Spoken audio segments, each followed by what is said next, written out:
র্যাবের কোনো সদস্য দুর্নীতি বা অসৎ উদ্দেশ্যে কিছু করলে সর্বোচ্চ আইনি ব্যবস্থা নেওয়া হবে বলে হুঁশিয়ারি দিয়েছেন র্যাপিড অ্যাকশন ব্যাটালিয়ন র্যাবের নবনিযুক্ত মহাপরিচালক অতিরিক্ত আইজিপি ব্যারিস্টার মোহাম্মদ হারুনুর রশিদ।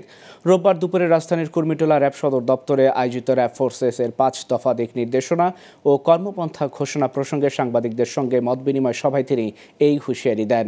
সংবাদ সম্মেলনে উগ্র জঙ্গিবাদ, সন্ত্রাস নির্মূল, অবৈধ অস্ত্র, মাদক এবং কিশোর গ্যাং প্রতিরোধে বিশেষ গুরুত্ব আরোপ করা হয়।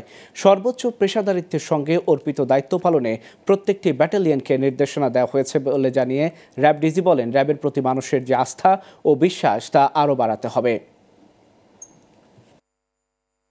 আইনের বহির্ভূত কোনো কাজ করে বা আইনের বিচ্যুতি করে সেখানে তো আপনার কোনো অবস্থাতে সে ছাড় পাবে না। অপরাধ যে করে এবং যে অপরাধ করতে সহযোগিতা করে বা যোগায় তাদের একই ক্রিমিনাল লায়াবিলিটি কিন্তু একই। তো ডেফিনেটলি ওই যে আপনার যখন আইনের আওতায় আনা হবে তখন তো আর কাউকে ছাড় দেওয়া হবে না। আইন তো কেউই আইনের ঊর্ধ্বে না আমরা।